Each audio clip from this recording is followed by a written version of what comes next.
July 17th, 1990. Fond du Lac, Wisconsin. At 9:23 a.m., 18-year-old Haley Cross walked out of a Walgreens, holding a folded road map and a bottle of water. The last ordinary act of her life. 2 days later, her silver Dodge Caravan was found parked downtown, doors unlocked, purse and textbooks untouched. Inside, a single faint fingerprint and a strand of hair that didn't belong to her. The girl was gone. For weeks, the quiet farming towns of Sturdiville and Fond du Lac searched the fields, the rivers, and the roads that once felt safe. Hope faded as summer turned to silence. And for nearly 30 years, that silence hid the truth, until a forgotten fingerprint would finally speak. Where are you watching from tonight? And what mysteries still linger in your town? Subscribe, tap the bell, and stay with us as we uncover the stories that time refused to forget. July 1990, Fond du Lac, Wisconsin. The sun climbed above the horizon, its pale gold light melting into a morning sky so clear and blue it seemed almost artificial, like something from a memory. The heat was already thick, heavy with the scent of summer grass and distant lake water. There was a certain hush to the air that morning, the kind that only settles over small towns before the day begins in earnest. Before engines roar, doors slam, and voices echo down the block. It was a day that should have been like any other, except for the thread of excitement quietly winding through the heart of an 18-year-old girl named Haley Cross.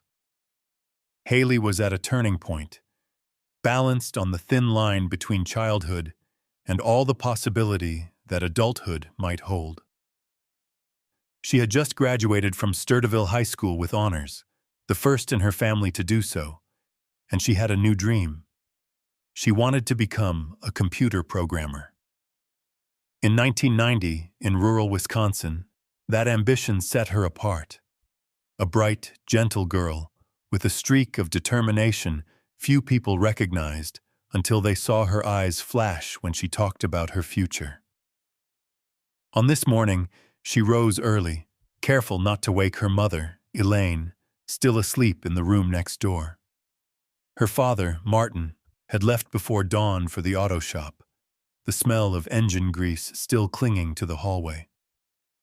Haley dressed quietly, sliding into a pair of faded jeans and a white blouse, tying her brown hair back with a blue ribbon, her favorite. She checked her bag twice: purse, textbooks, a sandwich, a water bottle, and a crisp, folded road map she'd bought weeks ago just for this trip. Today was the day she would drive alone to Appleton for her very first computer training course. It was just over 40 miles, a little less than an hour if she took the highway and didn't stop. She'd been nervous all week, practicing the route in her head, asking her father about road signs and exits, trying to imagine every possibility. But beneath the nerves, there was excitement, independence. Something about being behind the wheel of her silver Dodge Caravan, alone with her music and her thoughts, made her feel more grown up than anything else. She wrote a quick note on the kitchen counter for her mom, promising to call as soon as she got to Appleton. Then she paused, looking around the familiar kitchen, the old calendar with faded recipes, the little porcelain dog on the windowsill. She let the moment linger, as if she already sensed that life can change in the space of a single day, a single hour, a single heartbeat. The drive out of Sturdiville was quiet, the roads nearly empty except for a few early commuters and a flock of birds bursting across the telephone wires. The fields rolled by in neat green waves, broken only by the occasional barn or silo. The windows rolled down to let the summer air whip through the van. Haley hummed along with the radio, her thoughts drifting from the course ahead to the letter she'd promised to send her best friend. to the way her mom smiled when she talked about college, to the soft ache in her chest that came from wanting to make her family proud. At 9:15 a.m., just as the heat began to sharpen, Haley pulled into the parking lot of a Walgreens near the mall on the outskirts of Fond du Lac. She parked neatly, straightening her van with the kind of care she always took in the small details. Inside, the store was cool and bright, the aisles stacked with summer sales and back-to-school banners. Haley bought a bottle of water and, after a moment's hesitation, grabbed another road map, just in case she got lost. The cashier, a woman in her 50s with kind eyes, remembered her later. A polite, smiling girl, brown hair tied back, exact change counted out slowly, almost shyly. Security footage, grainy and flickering, would show that moment over and over in the weeks to come. Haley at the counter, Haley turning away with a small wave, the sunlight catching her hair. 9:23 a.m. The digital timestamp would become a grim anchor in the timeline of everything that followed. That was the last time anyone ever saw Haley Cross alive. What the cameras couldn't capture was the feeling of possibility that lingered in her step as she walked out the door. She paused just outside, glancing at the parking lot, checking her map. A group of delivery trucks was idling nearby, engines coughing, drivers laughing in the shadow of the loading bay. Haley didn't notice them, or if she did, she gave no sign, her attention fixed on the road ahead. A moment later, she disappeared from the frame, lost behind the line of parked vehicles. The camera waited, unblinking. Minutes ticked by. Somewhere in the distance, a dog barked. Nothing happened. The world went on as usual. 2 days later, the silver Dodge Caravan would be found parked in a downtown lot. The door was unlocked, her purse on the passenger seat, untouched. Her textbooks stacked neatly on the floor. No sign of a struggle, just silence thick as summer heat. But on this morning, in the quiet lull before the nightmare, no one in Fond du Lac could imagine the storm that was coming.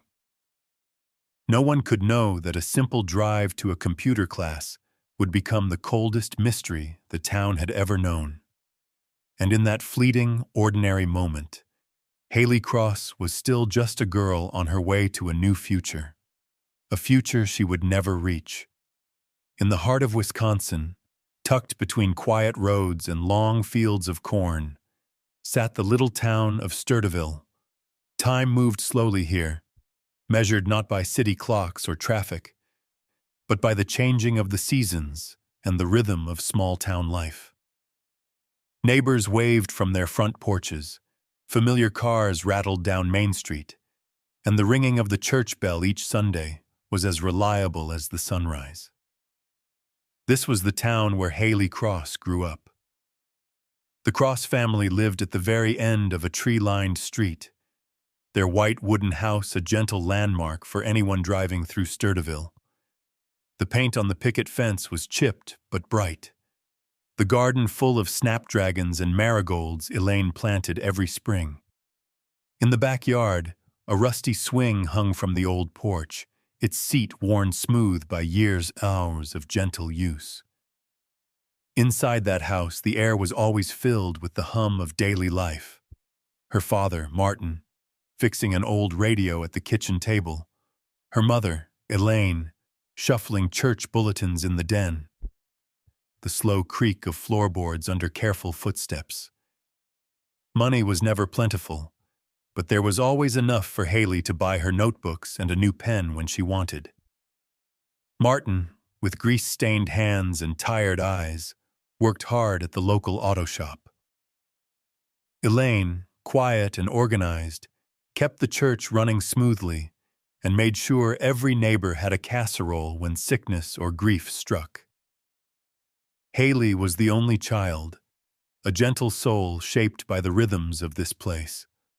She wrote thank you notes for every small kindness, a tradition passed from her mother, written in careful script and tucked into mailboxes or slid under doors. She wasn't loud or wild like some of her classmates, but there was a steadiness in her presence, a warmth that drew people close. Her teachers remembered her as polite, her classmates as thoughtful, and her friends as loyal. She looked after the stray cat who lived in the alley and remembered the birthdays of every neighbor on their street. She loved books, especially mysteries and science fiction. Long before she had a computer, she spent hours in the public library, leafing through old manuals and programming magazines, her fingers tracing code she barely understood. She liked the logic, the puzzles, the idea that with enough patience she could find an answer no one else could see. Her dream of becoming a computer programmer was unusual in Sturdiville, where most girls were expected to teach, or nurse, or stay close to home. But Haley wasn't easily discouraged. She taught herself simple coding on borrowed library computers and convinced her parents to let her attend a training course in Appleton, saving every penny she earned from babysitting and summer jobs. On summer evenings after the heat of the day faded and the cicadas began to sing, Haley would sit outside on the old porch swing, notebook open in her lap. Sometimes she'd watch the golden light slip through the branches, the world painted soft and slow. It was her favorite time, just her thoughts, and the gentle peace of dusk settling over the house. She scribbled dreams in the margins of her notebook: a college degree, a job at a software company, maybe even a chance to travel somewhere far from Sturdiville. Yet for all her dreams of the future, she never seemed in a hurry to leave. She was grateful for what she had. On Saturday mornings, she helped her father in the garage, handing him wrenches and wiping sweat from her brow. On Sundays, she sat beside her mother in the second pew, singing hymns with quiet devotion. At school, she tutored younger kids who struggled with math, never asking for anything in return. But the town itself, so small and safe, had its own silent tensions. There were secrets here, whispered about behind closed doors, old family feuds, debts unpaid, tragedies that had never fully healed. For the most part, life moved forward, unchanged, but underneath there was always the sense that darkness could slip in unnoticed, as sudden as a summer storm. No one in Sturdiville could have imagined that the next trip Haley took would be her last. To the people who watched her grow up, who saw her ride her bike to the store, who received her thank you notes and watched her help at bake sales, she was simply Haley. Not someone who would become the center of headlines, not a face on a missing poster. She was just a good kid, with gentle eyes and big dreams, who made life in this small town a little bit brighter. On the day she left for Appleton, the sky was cloudless, the leaves on the trees unmoved by wind. There was nothing out of place, nothing that warned of what was to come. The Cross family's porch swing stood empty, creaking softly in the morning breeze, waiting for the girl who would never come home. Life in Sturdiville went on as usual, each neighbor believing, as everyone always does, that tragedy only visits somewhere else. But in time, the story of Haley Cross would become Sturdiville's shadow, a reminder that even in the gentlest towns, beneath the comfort of routine and ritual, loss can come quietly, forever changing the people who are left behind. Tuesday, July 17, 1990, began like any other summer morning in Sturdiville. The sun rose over the cornfields, painting the roads gold and casting long shadows across the quiet streets. Haley Cross left her house at 8 a.m., the silver Dodge Caravan humming under her hands as she eased it out of the driveway. Her parents waved from the porch, unaware that this small gesture of love and farewell would be the last they'd share with her. She was 19 minutes away from normalcy, 23 minutes from becoming part of a mystery that would haunt Wisconsin for decades. The drive to Appleton was uneventful at first, the road stretching straight and open, flanked by fields, barns, and the occasional farmhouse.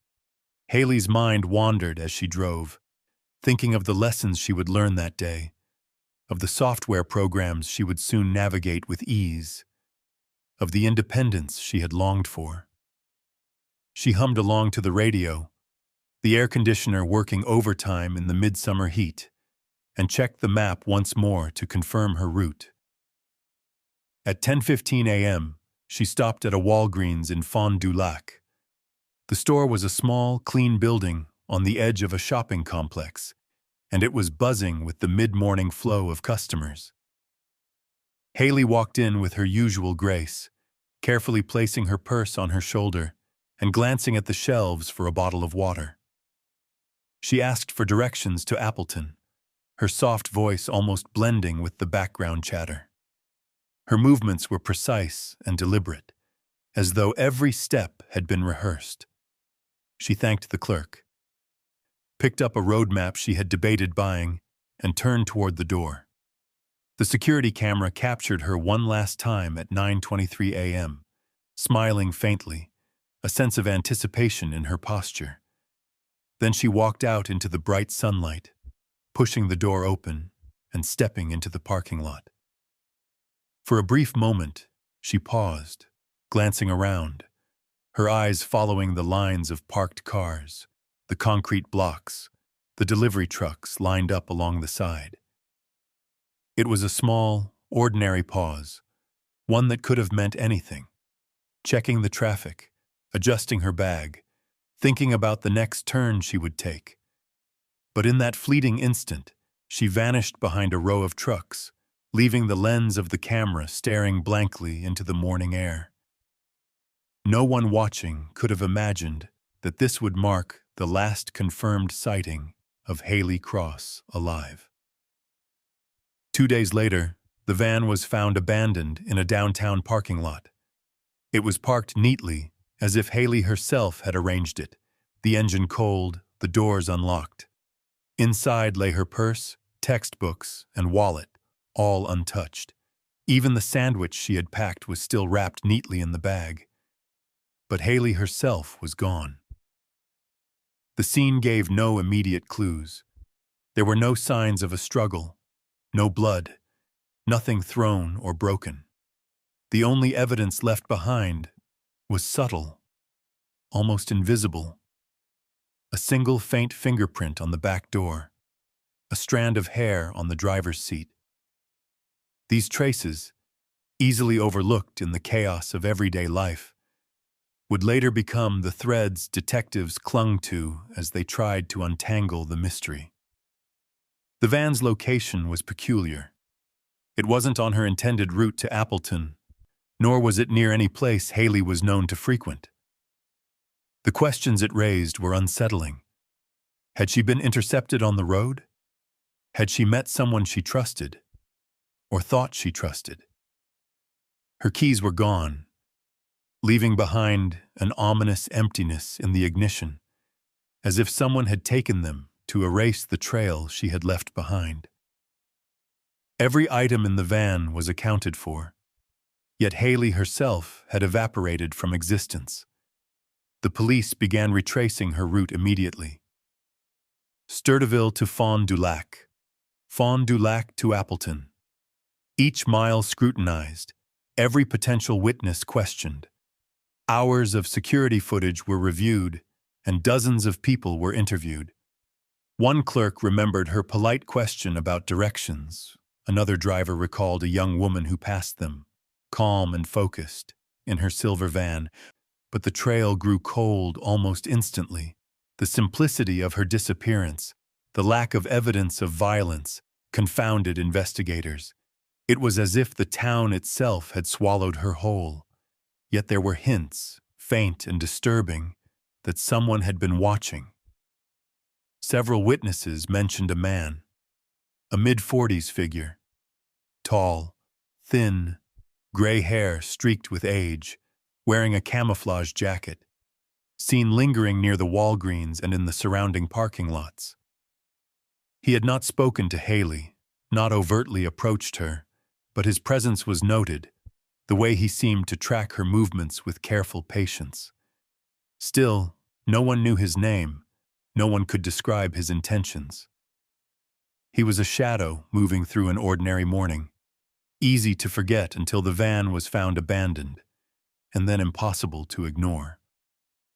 Detectives collected fingerprints, hair samples, and every small trace they could find. For 1990, forensic science was still limited. DNA technology was primitive, and no database existed to cross-reference prints or hair with potential suspects.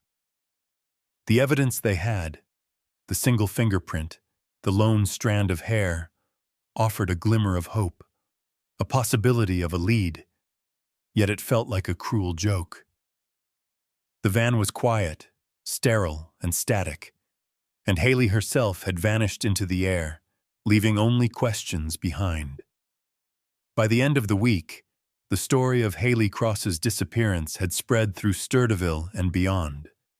Friends and neighbors gathered, searching for clues in woods, fields, and by the river. Flyers were printed and distributed, photographs of her smiling face pasted on walls and poles. Her family searched tirelessly, knocking on doors, tracing her route, pleading for anyone who might have seen something to come forward. But the town remained quiet, indifferent in its ordinary rhythm. Days turned to weeks, weeks to months. Every hope that flickered in those early hours dimmed under the weight of uncertainty. And through it all, one chair remained empty in the Cross family home, the one at the dinner table that Haley had always occupied. The swing outside the porch, her sanctuary, waited in silence. The notebook she loved remained on the shelf, her dreams unwritten, her life paused.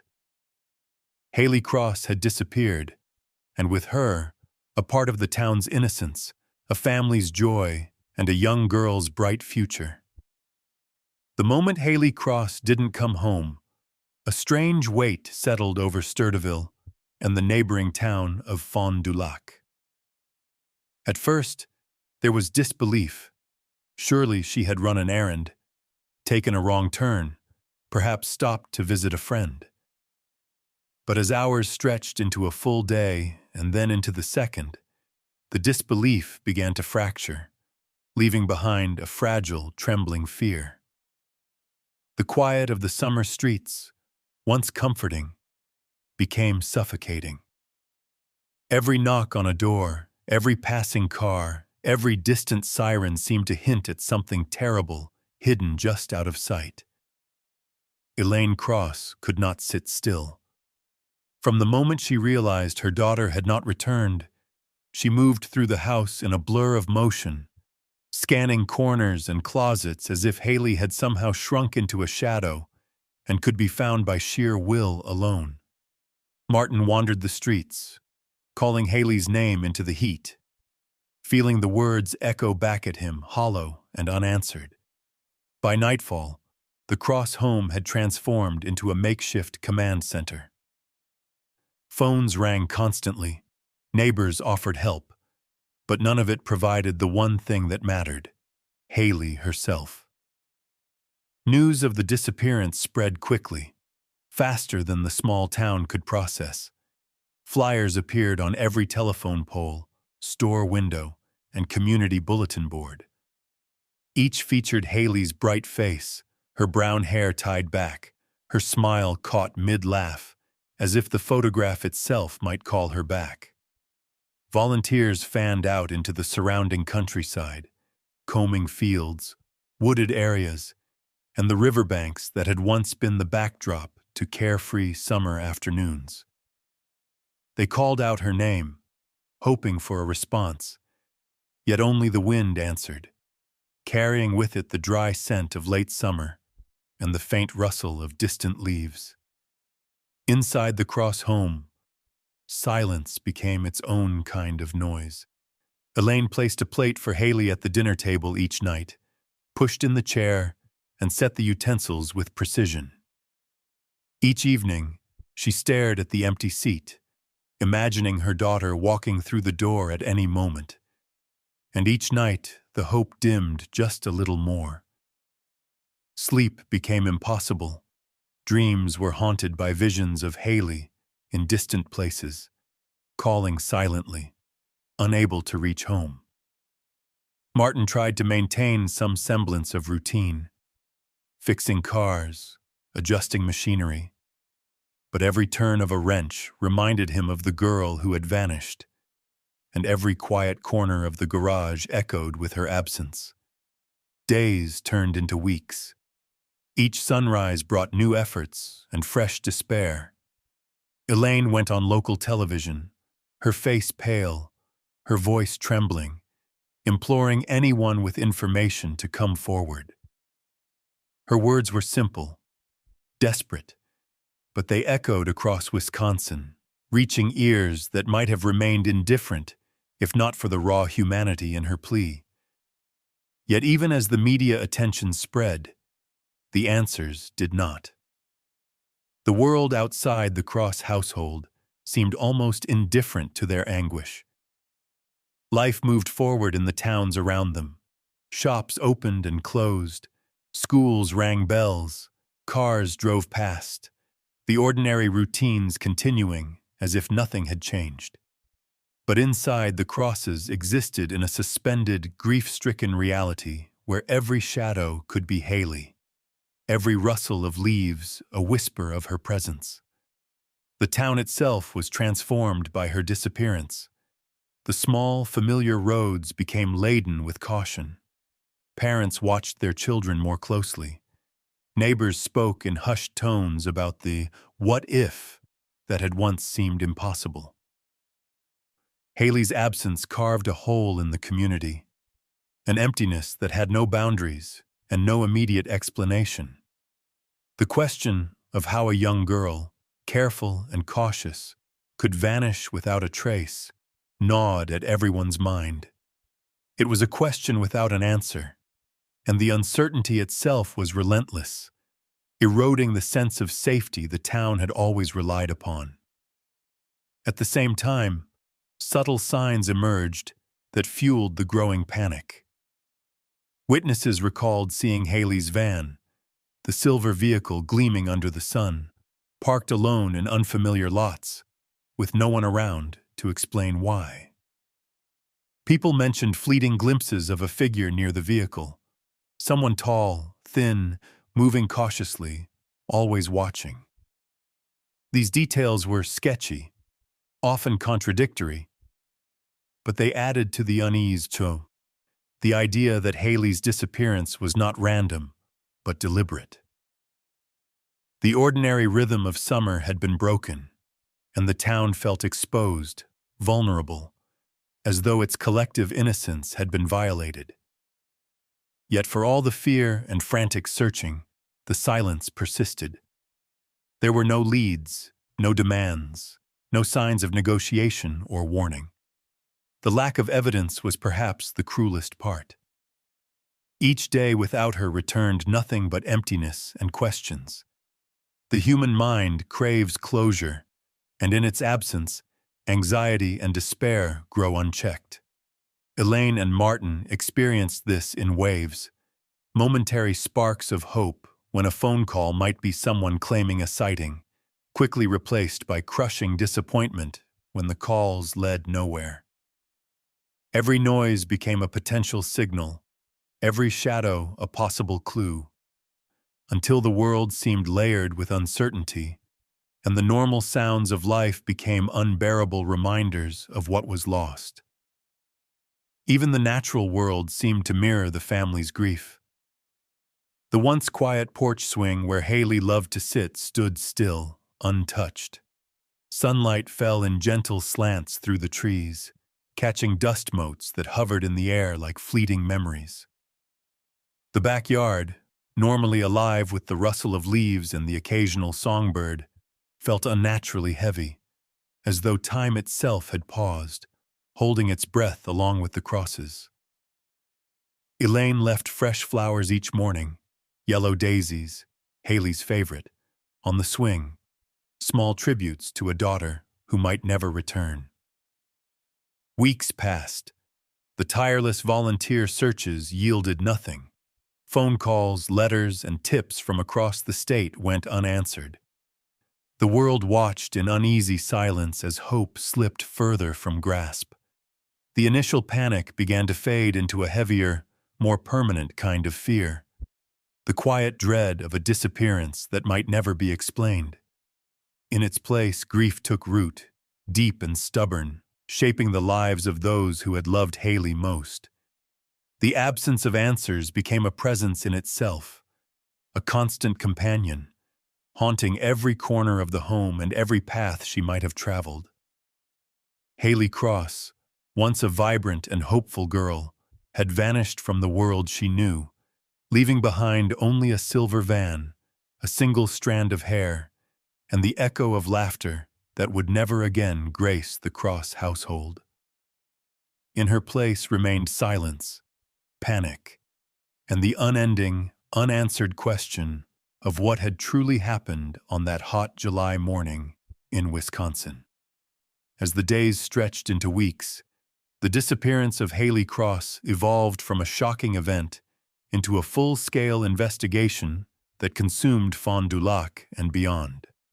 Detectives began painstakingly reconstructing her route, tracing the path she had taken from Sturdiville to Fond du Lac and onward toward Appleton. Every mile, every stop, every corner was examined with meticulous care. Surveillance footage was reviewed repeatedly, not just from the Walgreens, but from nearby stores, gas stations, and parking lots along the highway. Each frame was scrutinized, each detail magnified in the hope of uncovering something, a clue, a shadow, a misstep that might explain where Haley had gone and why she had never returned. The security tape from the Walgreens, grainy but clear enough to show Haley smiling at the cashier, became a central piece of evidence. Her movements were deliberate, measured, and ordinary. Yet in retrospect, every ordinary gesture became haunting. She exited the store with her map and water bottle, adjusted her purse, and walked toward her van, the sunlight catching her hair in a way that seemed almost surreal. Then she vanished behind a line of parked trucks, swallowed by the mundane geometry of the lot.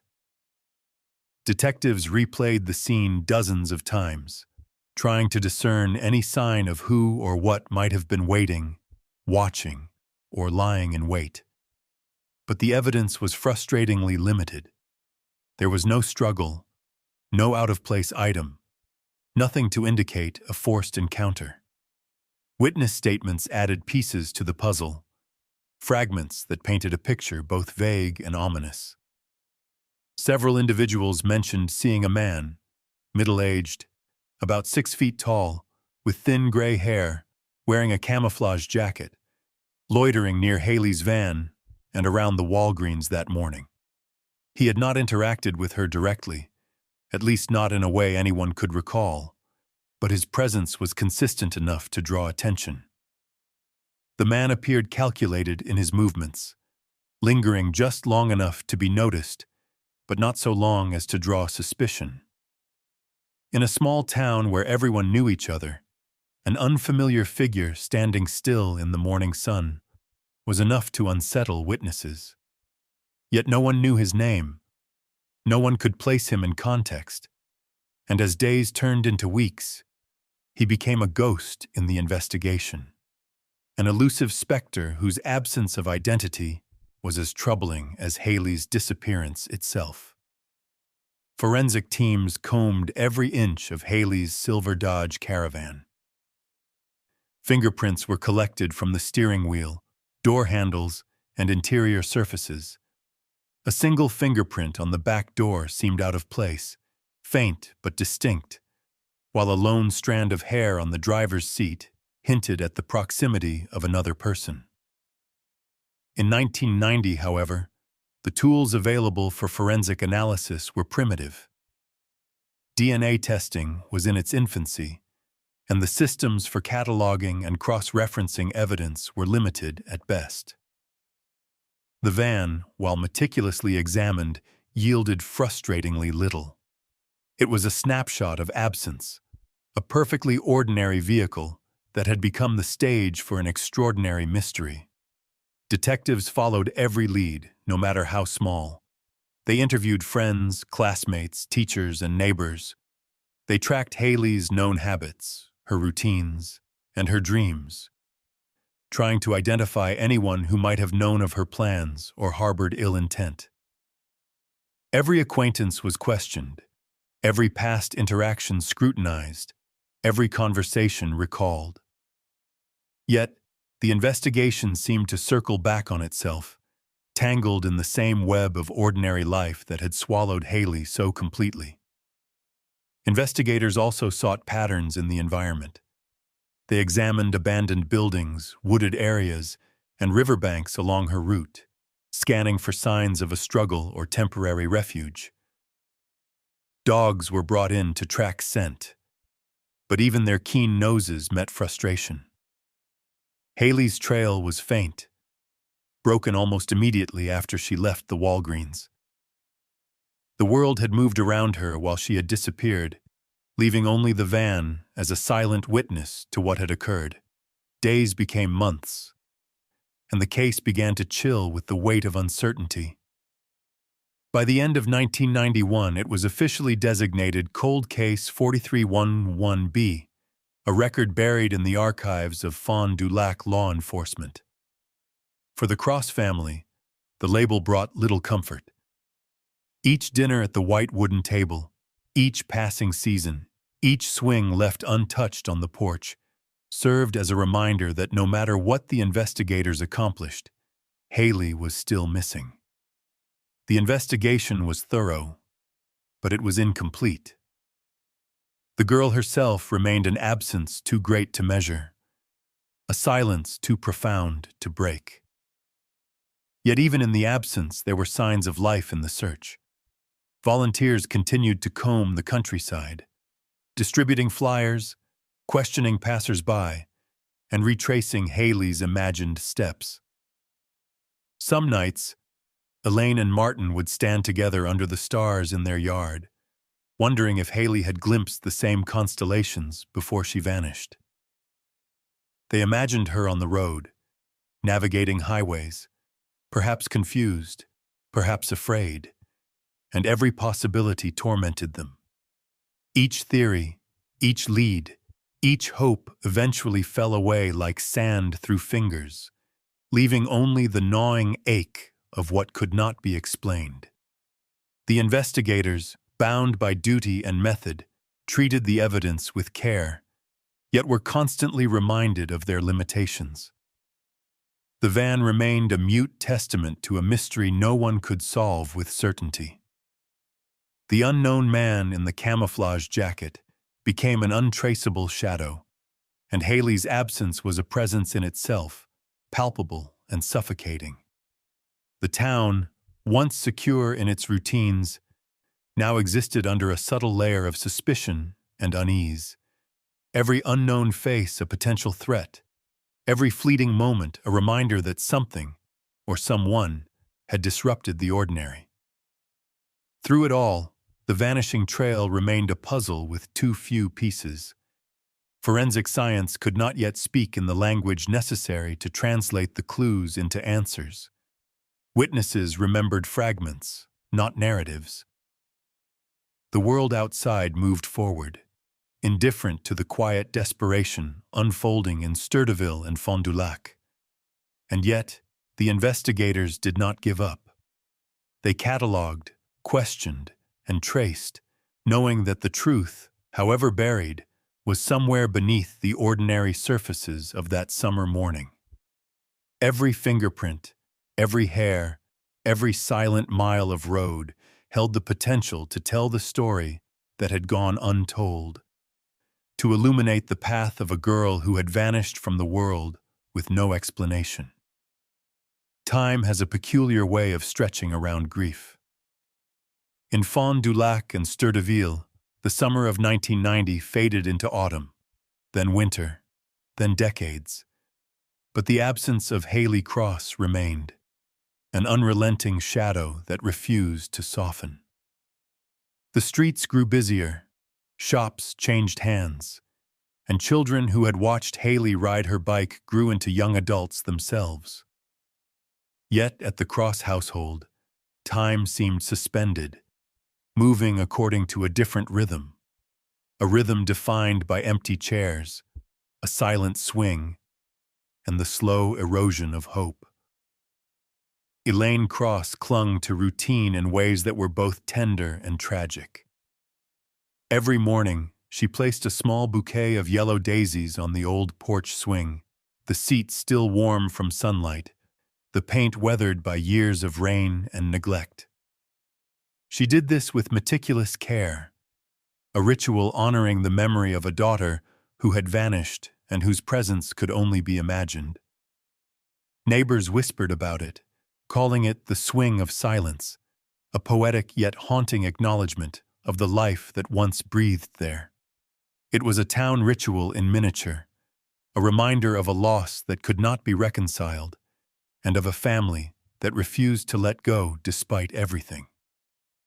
The investigation that had once dominated headlines slowly receded from public attention, becoming a file buried in the Fond du Lac police archives.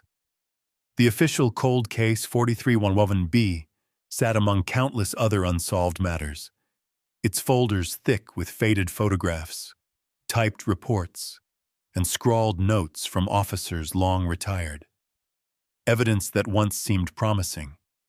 Fingerprints, a single strand of hair, eyewitness accounts of a mysterious man, collected dust. In the 1990s, forensic science had been rudimentary.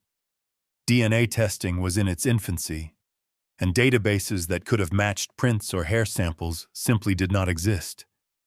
The tools to solve the case were decades away, leaving Haley's disappearance as a silent testament to the limitations of its time.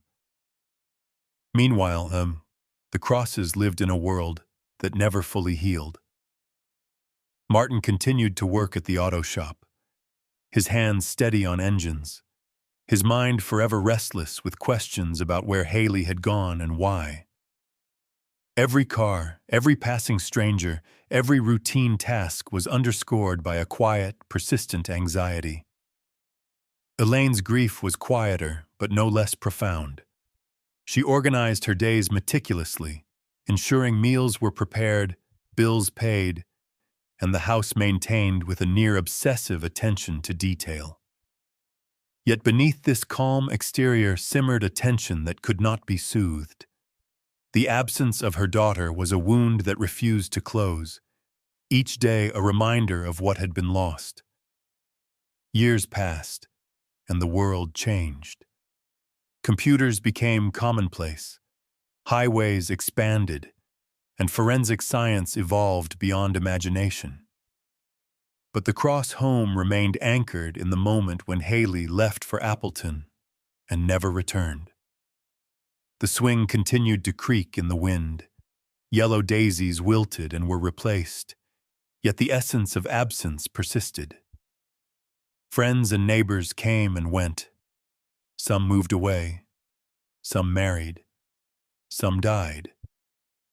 But the story of Haley Cross lingered, an undercurrent in the life of the town. Every anniversary, every mention of the missing girl, stirred memories of a summer that had begun with hope and ended in mystery. In 2014, nearly 25 years after Haley vanished, the cold case quietly returned to life.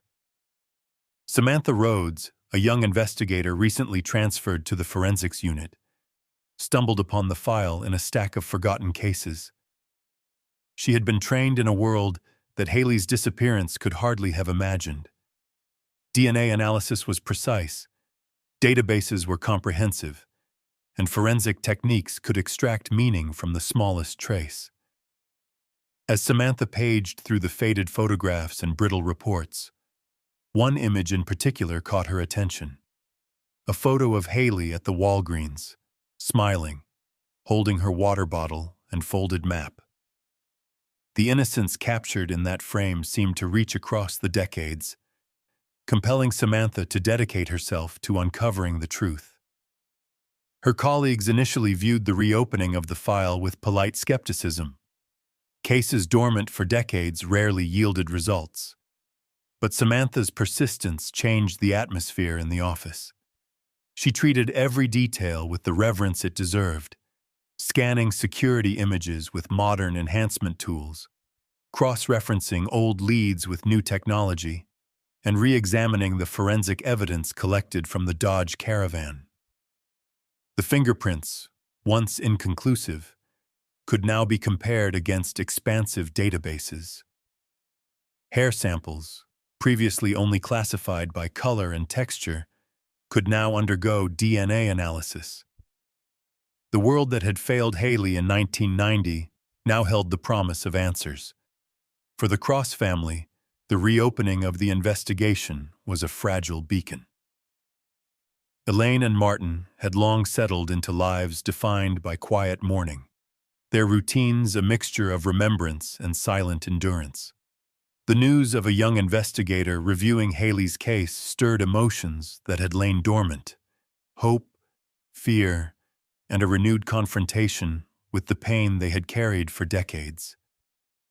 The possibility that someone could finally unravel the threads of her disappearance was intoxicating and terrifying in equal measure. Each passing day offered the potential for closure, yet also threatened to reopen wounds they had struggled to manage. As Samantha delved deeper, the story of Haley Cross began to transform. What had once been a hopeless case, defined by absence and silence, became a puzzle with new edges. Each piece of evidence, when reanalyzed through the lens of modern science, held the potential to illuminate the mystery that had baffled an entire town. The swing on the cross porch, the yellow daisies, the abandoned van, all these silent witnesses would finally have their voices heard, translating decades of quiet grief into tangible, actionable clues. In the interplay of technology, persistence, and human dedication, Haley's story, frozen in the heat of a July morning in 1990, began to move once more. Though nearly 25 years had passed, the investigation was no longer confined by the limitations of its era. The past, with its missed opportunities and unanswered questions, was colliding with the present, where every trace, every shadow, every memory could be analyzed, cross-referenced, and understood. The quiet years, the lull of grief and unresolved mystery, were giving way to a renewed search for justice, for truth, for the girl who had vanished from a parking lot without a trace. And in that effort, a faint but persistent hope began to burn again, not only in the investigators' eyes, but in the hearts of those who had loved Haley most. By 2014, nearly a quarter century had passed since Haley Cross disappeared. Her case, long dormant, had been relegated to a folder in the archives, its pages yellowed and brittle, marked with the cold, clinical notation of Cold Case 43111B. But for Samantha Rhodes, a young investigator new to the forensics unit, the case was anything but cold. There was something magnetic in Haley's smile, captured in a grainy photograph from the Walgreens that drew Samantha in, a quiet determination, the brightness of youth interrupted too soon. She could feel, even across decades, the urgency that had gone unanswered for so long. Samantha began her work by reviewing every piece of evidence collected in 1990, the meticulous records of officers who had combed the parking lot and cataloged the van's contents. Fingerprints, hair samples, the faint residue of a presence that had gone unnoticed. These artifacts, once dismissed or deemed inconclusive, were now treasure troves. Forensic technology had advanced beyond recognition. Fingerprints could be matched to a national database, hair could reveal DNA, and minute traces of blood, skin cells, or fibers could be amplified into something tangible. The van, frozen in time, held the potential to speak with a voice that had been silent for 24 years. Weeks of painstaking analysis followed. Samantha and her team cleaned and re-examined the evidence, scanning fingerprints into AFIS, automated fingerprint identification system, and comparing them against a nationwide repository. Each match, each comparison, carried the weight of hope and despair. Every night, Samantha returned home, unable to shake the image of Haley's face, replaying the last frames of the security tape, imagining the moment the girl had stepped behind the trucks and disappeared from the world she knew. Then, finally, there was a match. One fingerprint, faint but unmistakable, returned a name. Dennis Brandt, a 62-year-old man who had once been arrested for drug possession. He had lived just blocks away from the Walgreens at the time of Haley's disappearance, an ordinary man whose name had never appeared in connection with any violent crime. The discovery sent shockwaves through the investigative team. A man who had faded into the background of the 1990s could now be placed near the scene, his presence validated by the very evidence that had once seemed meaningless. A search of Brandt's home revealed a drawer containing a decaying notebook, pages yellowed and brittle with age. It was not an ordinary notebook. Scribbled in shaky handwriting, there was a single line that froze Samantha's blood. The girl in the van, she didn't scream.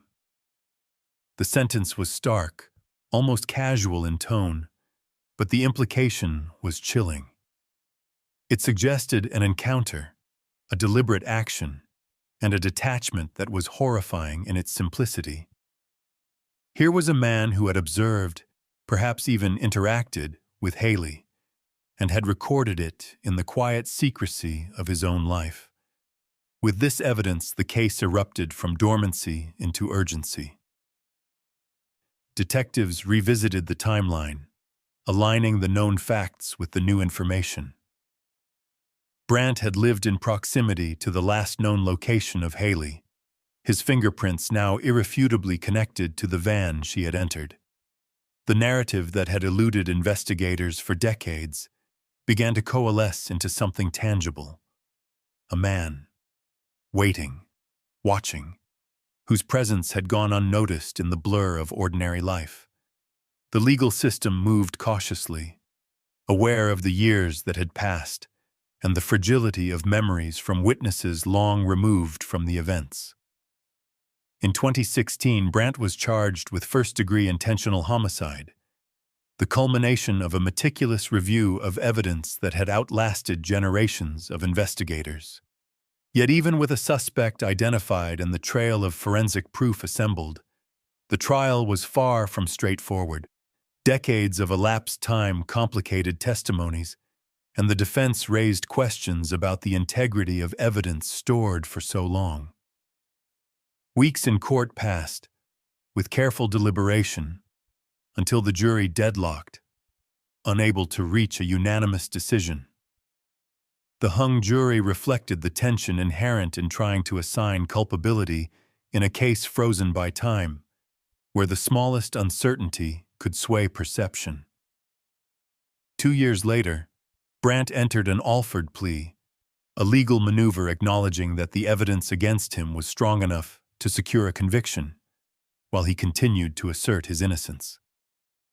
He was convicted of second-degree reckless homicide, a sentence that recognized responsibility without fully admitting guilt.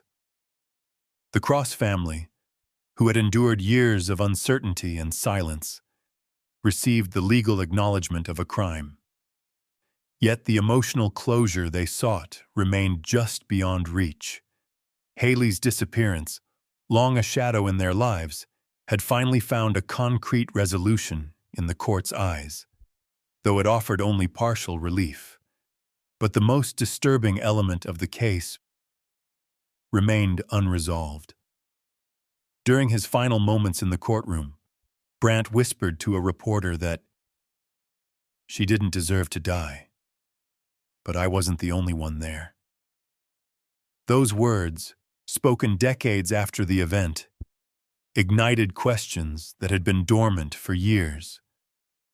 Who had accompanied him? Who else had been part of the act that ended Haley's life? The answer remained elusive, a phantom at the edge of understanding, a reminder that even decades later, some aspects of the truth could remain hidden. For Samantha, the breakthrough was both professional triumph and moral weight. She had resurrected a case long thought unsolvable, illuminated evidence once buried, and brought clarity to an investigation that had lingered in uncertainty for decades. Yet, the realization that there could have been another participant in Haley's disappearance complicated the narrative, turning a story of methodical forensic triumph into one that was still haunted by shadows. The search for answers was far from over. Every piece of evidence suggested possibility, but human silence and the passage of time ensured that full truth remained tantalizingly out of reach.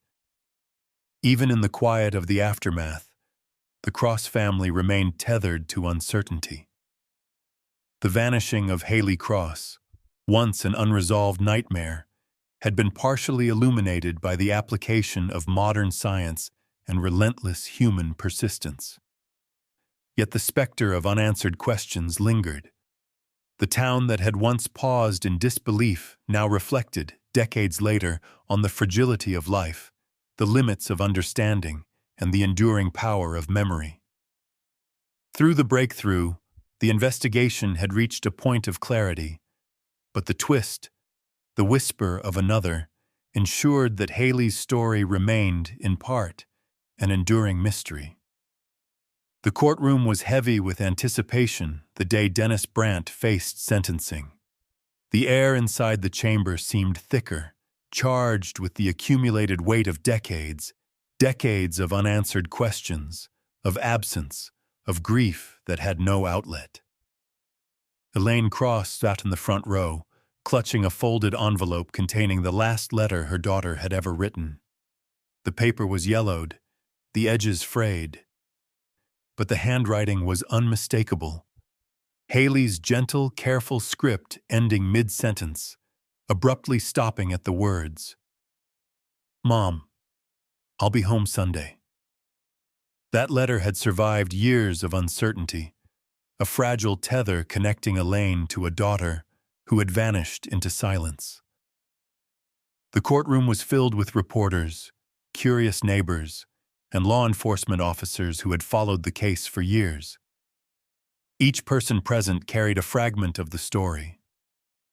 Some remembered the disappearance, others had studied the forensic evidence, and a few had watched the trial unfold from the sidelines, quietly horrified by the decades-long journey of the investigation. The tension was palpable, a living entity that seemed to press against the walls, the benches, the very air. When the judge entered and began reading the sentence, 10 years for second-degree reckless homicide, a hush fell over the room. The words were precise, measured, legal, yet they carried the weight of history. Elaine's hands trembled as she gripped the envelope, feeling the fragile paper press against her palms like a heartbeat, a reminder of what had been lost. The sentence, while definitive in the eyes of the law, could not account for the deeper, more personal loss, the years of waiting, the holidays that passed without Haley, the birthdays uncelebrated, the graduations and milestones that had become hollow rituals in her absence.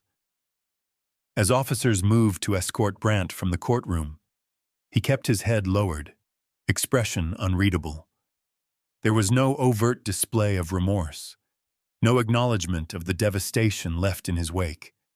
And yet, as he passed a reporter at the edge of the room, he whispered a single chilling line: "She didn't deserve to die, but I wasn't the only one there." The words were soft, yet they reverberated through the chamber and beyond, cutting through decades of assumed closure and igniting a cascade of questions. Who had Brandt been referring to? Was there another participant, another witness, another perpetrator? The whisper became a shadow, lingering over the case, suggesting that even with conviction, the truth remained incomplete. Elaine rose slowly, her voice breaking the courtroom silence, trembling yet resolute. "You didn't just take my daughter," she said. "You took our entire youth." The words were raw, a distillation of grief accumulated over 26 years. In that moment, the courtroom felt suspended. Every observer caught between the precision of legal proceedings and the immeasurable weight of human loss. The empty seat at the cross dinner table, the porch swing adorned with yellow daisies, the abandoned Dodge Caravan, they were symbols of a reality that the law could not entirely reconcile. For Martin Cross, the verdict brought a complicated mixture of relief and anger. Justice, in its procedural form, had been served. A man responsible for his daughter's disappearance was now held accountable. Yet the shadow of uncertainty remained, fueled by Brandt's own cryptic admission. How could a family, a community, and a legal system reconcile a sentence with an unanswered question of such magnitude? The duality of justice and doubt gnawed at the edges of every moment, a reminder that even resolution carries with it its own torment. In the days following the sentencing, the town of Fond du Lac and the surrounding areas buzzed with a mix of relief, disbelief, and lingering unease. Local media covered the story extensively, recounting the decades-long search, the breakthroughs achieved through modern forensic science, and the human toll exacted on the Cross family. Yet the whisper of "I wasn't the only one there" became the focal point of discussion. Speculation spread, fueled by the lack of clarity and the enduring sense that the case, though legally concluded, had not been fully revealed. The shadow of doubt hung over every retelling, a spectral presence woven into the fabric of the community's collective memory. For the Crosses, the aftermath was a quiet and complicated reckoning. Elaine continued her morning ritual, placing yellow daisies on the swing, now tinged with both sorrow and resilience. Martin maintained his routines at the auto shop, yet every repaired car, every spark of machinery, reminded him of the daughter he had lost. They had lived for decades with the absence of Haley, shaping their lives around a grief that had become a constant companion. The verdict, while significant, was only a partial acknowledgement of the magnitude of that absence. The lingering uncertainty also cast a long shadow over law enforcement. Detectives who had worked on the original case, now retired, reflected on the limitations of the 1990s, the investigative gaps that had allowed such an abduction to occur unnoticed. Modern investigators, including Samantha Rhodes, grappled with the implications of an unresolved question, realizing that while technology and persistence could reconstruct evidence and identify a suspect, the full story remained elusive. The gap between legal resolution and absolute truth became apparent, a reminder that time, while a tool for solving mysteries, cannot fully restore what was lost. In the Cross household, the letter Haley had written remained a sacred artifact, a fragile link to a life interrupted. Each word, each pause, Each unfinished sentence served as both a memorial and a reminder of the fragility of human existence. The swing on the porch continued to creak in the wind, yellow daisies fading and being replaced, yet the essence of Haley's presence remained.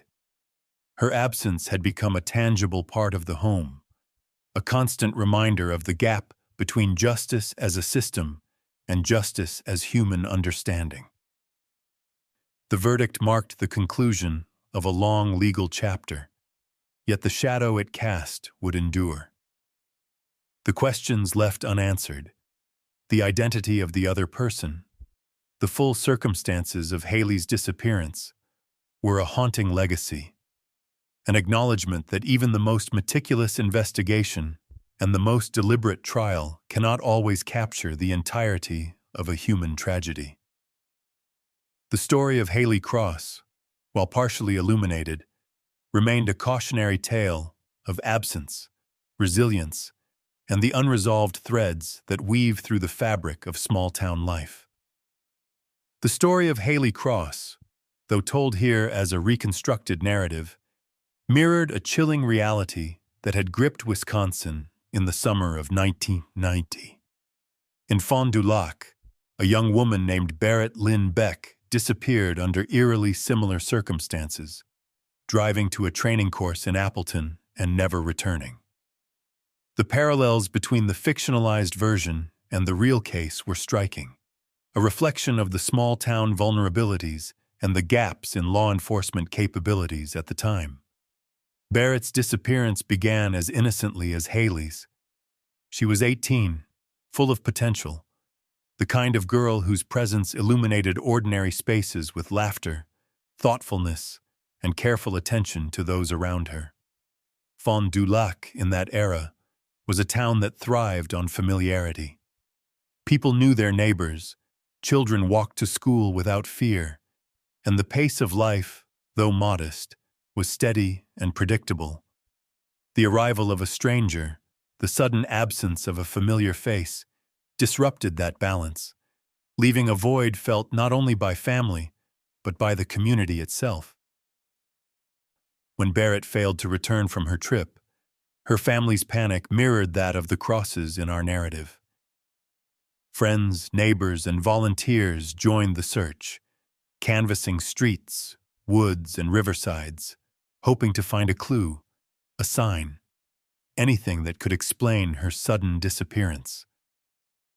Flyers were printed and posted throughout the town, photographs of her smiling face reminding all who saw them that an ordinary life had been interrupted. In those days, the absence of technology made searches more challenging, and the investigation relied heavily on human observation and intuition rather than real-time tracking or advanced forensics. The discovery of her abandoned vehicle 2 days later mirrored the chilling circumstances of Haley Cross's van.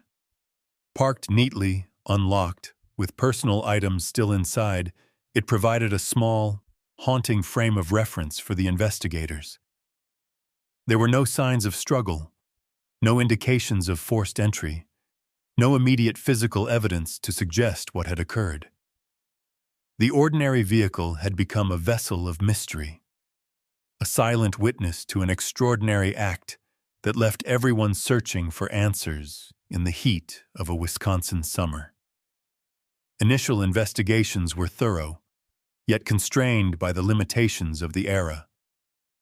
Forensics in 1990 lacked the precision and reach of modern technology.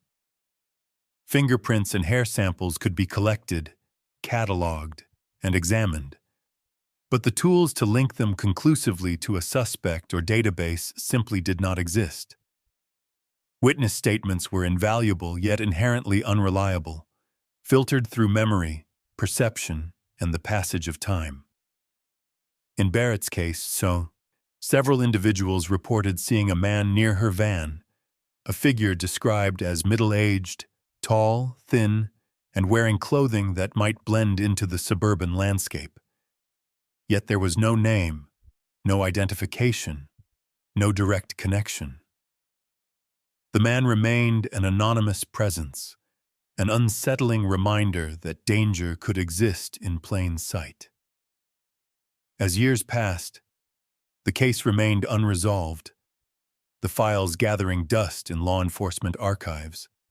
Families endured the unbearable quiet, a silence filled with unanswered questions and lingering grief. The town adapted, though it never forgot. The collective memory of Barrett's disappearance became a quiet undercurrent in the community, a shadow interwoven with the rhythms of everyday life. Each milestone, each ordinary day, carried with it the memory of what had been lost.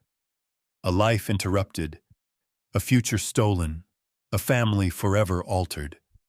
Modern advances in forensic science eventually transformed the investigation. In 2015, decades after Barrett's disappearance, Dennis Brantner was arrested after his fingerprints were matched to those found in her abandoned van. The case, once constrained by the limitations of the early 1990s, had finally found traction through technology that could analyze decades-old evidence with precision. Fingerprints that were once inconclusive became undeniable links. Hair samples, previously a single strand with no context, now contributed to the evidentiary framework that enabled law enforcement to move forward. Brantner's legal journey was complicated by the passage of time. Memories faded, witnesses relocated, and the direct line between evidence and suspect required careful reconstruction. In 2018, he entered an Alford plea to second-degree reckless homicide, accepting conviction without admitting full guilt. The sentence, 10 years in prison, offered legal closure while leaving an emotional vacuum for the family and the community.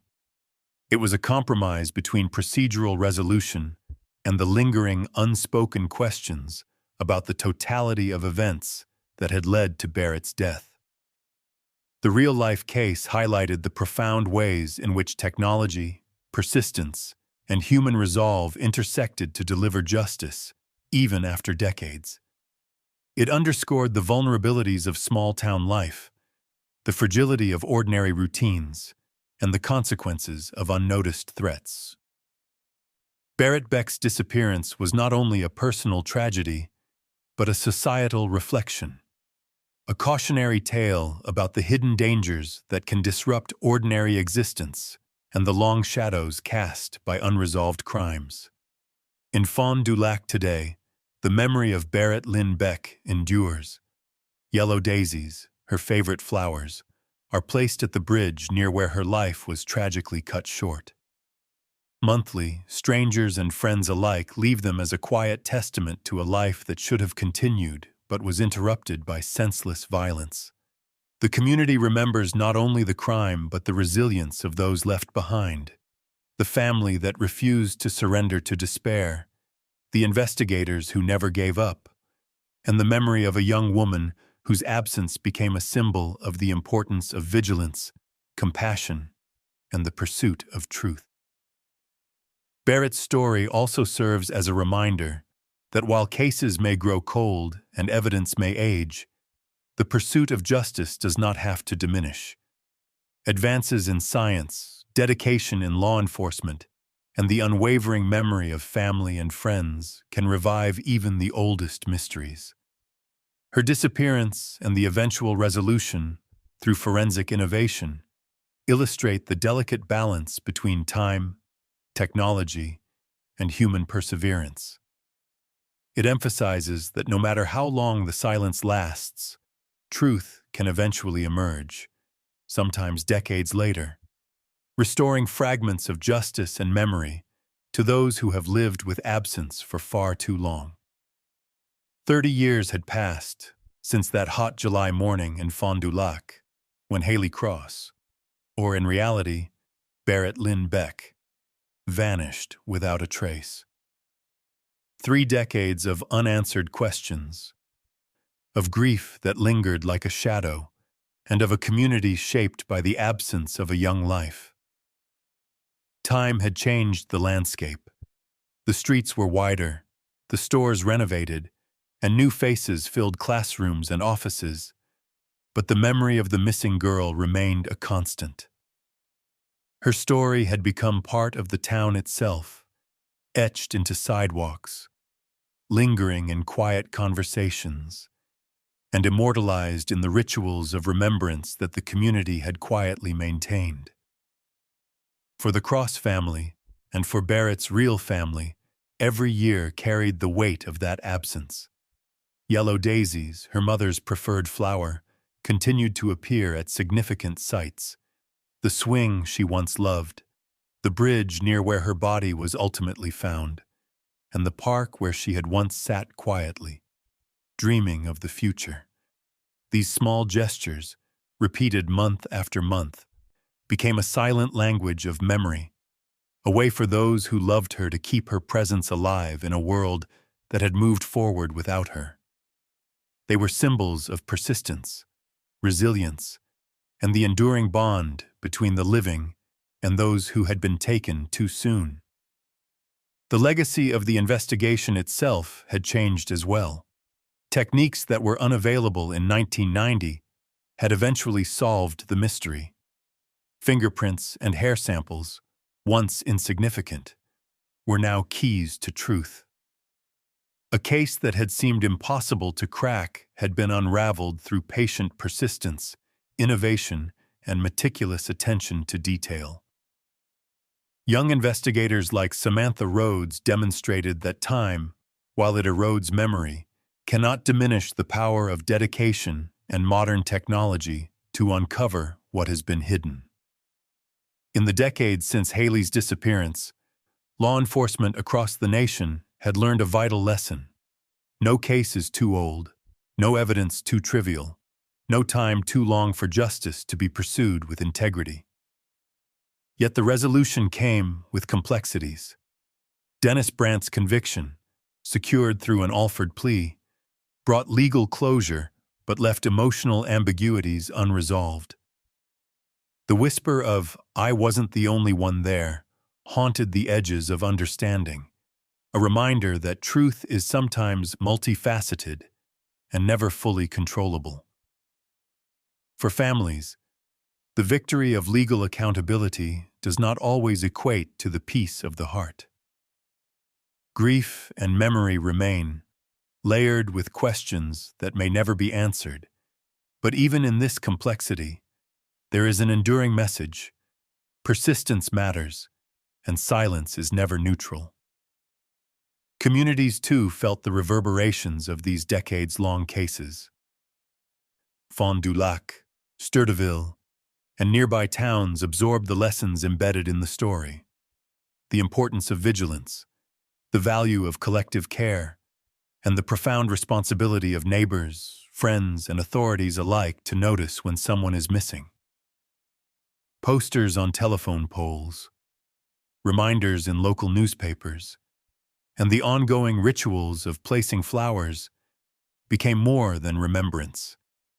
They became acts of civic awareness, symbols that ordinary citizens could participate in the pursuit of justice. Each act, however small, carried the potential to prevent another tragedy, to honor the lives of those who had vanished, and to ensure that memory translated into action. For young investigators entering the field, the story of Haley Cross, Barrett Lynn Beck in reality, became a case study in patience and meticulous method. It illustrated how persistence, even decades later, could intersect with innovation to reveal truths long buried. Every fingerprint, every hair, every fragment of evidence was a potential voice of the past, capable of speaking across years to correct an injustice. And every unresolved question reminded professionals that attention to detail, empathy, and determination are indispensable tools in the delicate work of law enforcement and human protection. The townsfolk who remembered the disappearance carried their own memories, a collective consciousness shaped by fear, hope, and endurance. Parents taught children to be cautious, to notice anomalies in their surroundings, and to speak up when something seemed amiss.